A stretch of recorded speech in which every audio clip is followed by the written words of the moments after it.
বিএনপির ভারপ্রাপ্ত চেয়ারম্যান তারেক রহমানের ঘোষিত রাষ্ট্রকাঠামো মেরামতের ৩১ দফা বাস্তবায়নের লক্ষ্যে ও করোনার নতুন ভ্যারিয়েন্ট সম্পর্কে সনাতন ধর্মাবলম্বীদের মাঝে জনসচেতনতামূলক সমাবেশ অনুষ্ঠিত হয়েছে। নাসিক ২৩ নং ওয়ার্ডের ইস্পাহানী জেলেপাড়া এলাকায় মহানগর বিএনপির আয়োজনে এই জনসচেতনতামূলক সমাবেশ অনুষ্ঠিত হয়। একরামপুর জেলেপাড়া রাধাকৃষ্ণ ও দুর্গা মন্দিরের সভাপতি মহাদেব বর্মনের সভাপতিত্বে অনুষ্ঠানে প্রধান অতিথি হিসেবে উপস্থিত ছিলেন নারায়ণগঞ্জ মহানগর বিএনপি যুগ্ম আহ্বায়ক আবুল কাউসার আশা। বিশেষ অতিথি হিসেবে উপস্থিত ছিলেন নারায়ণগঞ্জ মহানগর বিএনপির সাবেক যুগ্ম সাধারণ সম্পাদক আওলাদ হোসেন, সদস্য আমিনুল ইসলাম মিঠু, বন্দর থানা স্বেচ্ছাসেবক দলের সাবেক সদস্য সচিব ও সিএনজি শ্রমিক কমিটির সভাপতি পাপ্পু আহমেদ, বন্দর থানা স্বেচ্ছাসেবক দলের সদস্য হাসান সামিউজ্জামান সৈকত, সিএনজি মালিক সমিতির সাধারণ সম্পাদক মাহবুব হোসেন ডালিম সহ বিএনপির অঙ্গ সংগঠনের নেতাকর্মীরা। আমাদের আজকে এখানে আসার দুইটা কারণে, একটা হচ্ছে আমাদের ভবিষ্যৎ রাষ্ট্রনায়ক জনাব তারেক রহমান সাহেব ৩১ দফা দিয়েছেন। সবাই তো মুখে মুখে ৩১ দফা আমরা বলি, ঠিক না?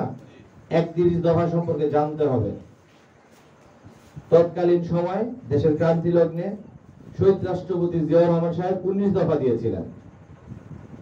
বর্তমান প্রেক্ষাপটে এই বর্তমান সমাজের প্রয়োজনে এই ১৯ দফা থেকে ৩১ দফায় রূপান্তর এটা হয়েছে। এটা কিন্তু আপনার আমার সকলের এটা জানা দরকার।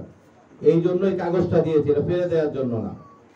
দ্বিতীয় জিনিস হচ্ছে, এর আগে আমরা একটা যুদ্ধ করেছিলাম, সেটা কি করোনার সাথে অদৃশ্য একটা যুদ্ধ করেছিলাম আমাদের, এবং বলেছেন আমরা যেন রুট লেভেলে যেখানে জনগণের সংখ্যা বেশি, আমরা যেন যে আপনাদের বলি যে আরেকটা যুদ্ধ কিন্তু আমাদের মধ্যে চলে আসছে, আরেকটা করোনার একটা ভেরিয়েন্ট আসছে, যেটা কিন্তু ঠান্ডা কাশি এগুলো হয় না। এই যে দেখেন, এটা ৩১ দফার ঠিক উল্টো পেজে কিন্তু এটা দেয়া আছে, কি করতে হবে, কিভাবে চলতে হবে।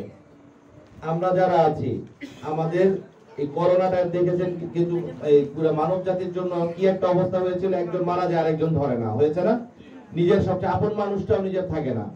এই সুদূর প্রবাস থেকে জনাব তারেক রহমান সাহেব কিন্তু এটা অনুধাবন করেছে যে বর্তমান প্রেক্ষাপটে আমাদের এই ধরনের সিচুয়েশন যাতে না হয়, আমরা যেন এটাকে আগে থেকে আমরা ব্যবস্থা নিতে পারি। এই জন্য আমাদের করোনার জন্য সচেতন থাকতে হবে। রিপোর্ট মেহেদী হাসান প্রান্ত, NEN টিভি, নারায়ণগঞ্জ।